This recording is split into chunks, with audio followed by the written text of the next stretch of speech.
Hello guys! Magandang tanghali sa inyong lahat. Itong way na ito ay papunta tayo sa Galintuha Falls. Pero dahil dumaan tayo dito sa Canalito, Castañeda, ay ating dadaanan din ang bagong bukas na para mapadali yung pagpunta natin dito sa Baler, dito sa may Canili from Castañeda. Ayan. At dahil nadaanan natin ang isang magandang falls na sinasabi nila, ay dumaan na nga tayo. Ayan, ito yung sinasabi nilang Galintuha Falls na ito yung bibisitahin natin mga idol. Actually, hindi naman ito yung talagang pupuntahan natin, pero dahil nadaanan natin ay tara, let's, huwag na natin sayangin ang oras. Okay?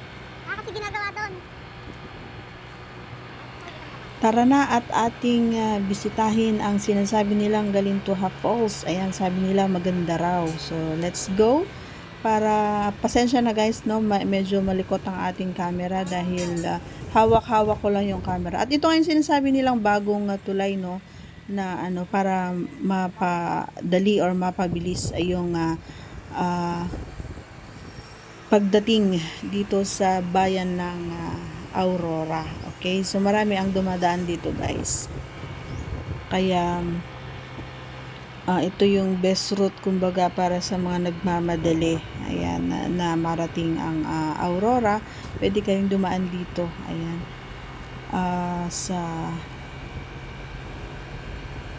Sa may Castañeda. Okay guys. At habang binabaybay nga namin ang daan mga idol ay talaga naman na nararamdaman ko na at kumakalam na ang ating tiyan na nagugutom na tayo.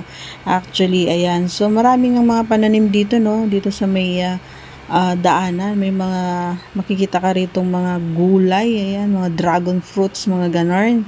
At saka mga kamatis. At masisipag ang mga tao dito sa lugar na to. Ayan, nakakabilib lang, nakaka-amaze kasi tingnan niyo yung mga taniman nila, sobrang linis, malinis na malinis talaga siya. Hindi ka tatama rin na mamitas kapag sila ay namunga na. Ayan, talagang na-amaze ako sa mga garden nila rito kasi malilinis. Ayan, dito na tayo guys, papasok na tayo sa papuntang Galintuha Falls. Ayan, mas pagpasensyahan nyo na kasi maligalig yung ating camera. Ayan, kasi ang tawag dito medyo hindi pa siya lubak-lubak pa yung papasok doon. Pero okay naman, wala namang kwan kasi ginagawa pa siya.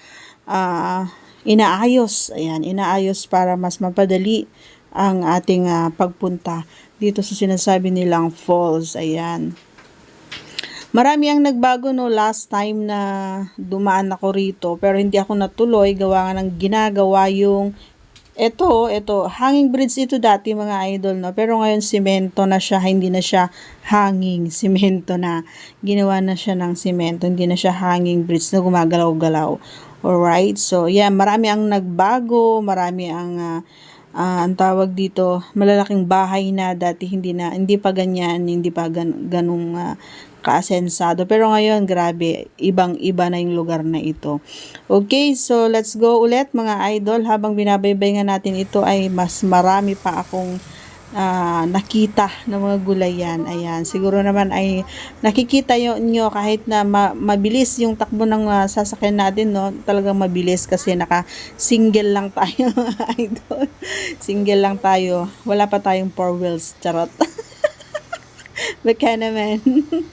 Ayan guys, as you can see, ayan, sa bungad lang ang hindi pa simento. Ayan, sa bungad lang yon papasok. Pero dito, sa papunta hanggang doon sa falls ay puro simentado na mga idol. Ayan, simentado na siya. Diretso na ito. As you can see, dire-diretso na talaga siya. Patad na patag. Ayan. Pero, talaga naman na ma-amaze ka talaga sa mga pananim. Talaga naman, ulit-ulit ako, no, na-amaze kasi ako, grabe. As in, hindi ko may alis yung aking paningin sa mga pananim nila kasi ang daming mga bunga, lalong-lalo na yung mga kamatis nila guys, grabe. Talagang ang dami-daming bunga.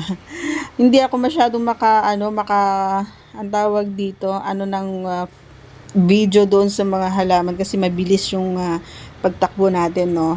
Kasi nga, binibilisan ng mga idol yung ating pagdating doon, gawa nga ng nagugutom na rin tayo.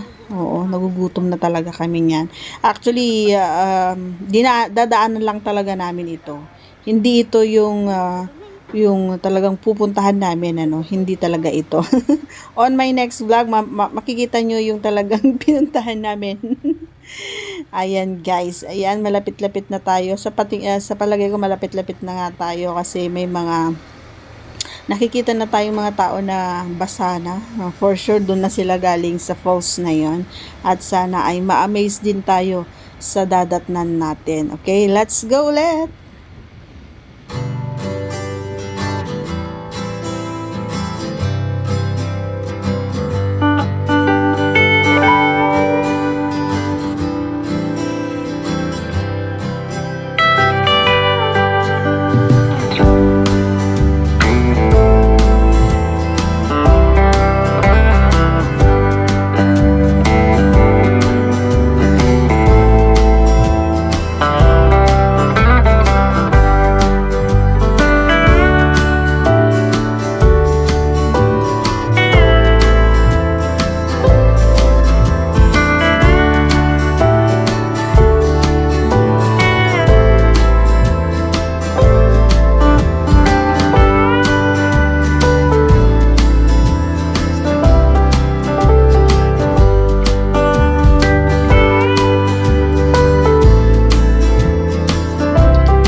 At ito na nga ang Galintuha. Ayan. So, medyo konti lang yung tao ngayon. Sabi nila marami lagi ang napunta dito. Ayan ang kapaligiran bago ka pumasok. Doon sa mismong falls is sabi nila ay wala pang 1 minute andun na. So, feeling ko malapit-lapit lang. Ayan. So, meron palang entrance dito mga idol, no? 20 pesos per head. Ayan. May entrance siya. Okay? So, ayun na nga. May nakita akong fig. Gusto kong i-try i-vlog yan next time. Ayan. So, ayun na nga guys. Malapit na tayo. So, wala pa daw 1 minute guys. Mararating mo na. Ay, grabe talaga ano na siya.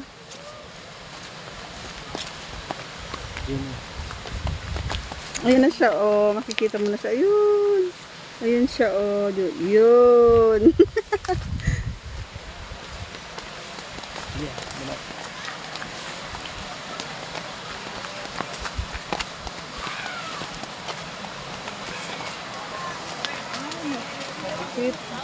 Hmm?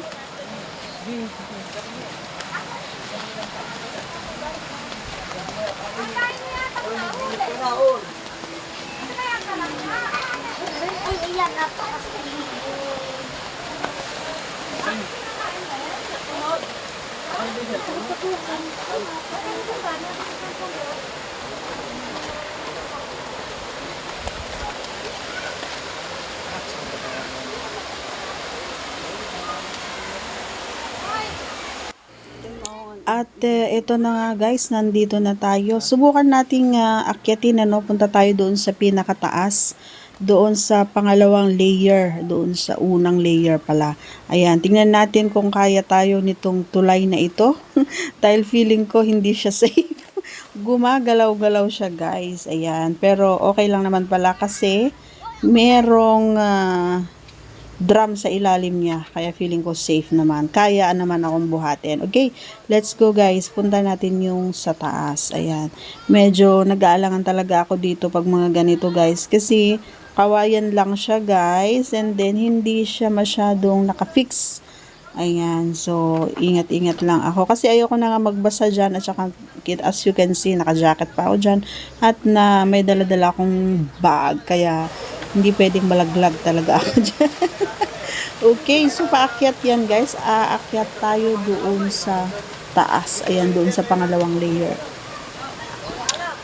Para sa akin, yan, hindi ang tawag dito. Hindi siya safe na maglaro-laro dito, no, mga idol, no, kasi nga, paakyat siya and then wala siyang barrier ang tawag doon. Ayun, yung hawakan, wala siyang hawakan. So, kailangan, dahan-dahan ka lang talaga, hindi ka basta-basta, kasi baka mamaya madulas ba, ayan. So, bato-bato yan, pero hindi natin na sure kung, alam mo yun, kung may mga lumot-lumot, ayan. As you can see, may lumot-lumot naman siya, so medyo madulas. Kaya sinasabi kong hindi siya safe. Ayan, so, dahil siguro kaunti lang na lang din ang pumupunta, kaya ganito na siya, hindi na siya masyadong malinis. Ayan, hindi siya, para sa akin na hindi siya masyadong malinis. Maraming mga dahon-dahon na sa may tubig. Ayan, maraming naliligo dyan. So, ayan, nandun sila, as you can see. Ayan, pasensya nyo na kasi baguhan pa lang yung ating taga-video. Ayan, so tinuturuan pa lang natin mga lods, no? Ayan. And, pupuntahan natin yung unang, layer niya. Ayan. Medyo malayo-layo yung lakaran. Hindi naman malayo-layo. Ayan na siya. Ayan na yung unang layer. At, yan nga, parehas pa rin. Lahat ng aakyatan mo ay bato na may mga dahon-dahon or may tubig-tubig or may lumot-lumot, ganon. Kayo nang humusga. O, ayan, nilalango yan nila yan. Yan yung nalalaglag yung unang, yan, dyan. Actually, ang tawag dito, nilublob ko yung paa ko dyan sa tubig, pero malamig siya, malamig. Pero, mas malamig pa rin yung Mother Falls na napuntahan natin sa dito Mabo. Kung napanood niyo yung aking vlog, yun yung pinakamalamig na falls na napuntahan ko dito sa Aurora. Ayan. Pero ito guys ay sa may Nueva Ecija ito. Itong Galintuca Falls. Okay, so ayun yung unang falls yung doon sa dulo. Hindi ako makapunta kasi may mga naggugwapuhang mga nagiinom. Ayan, so hindi ako makapunta doon. Nahihiya pa.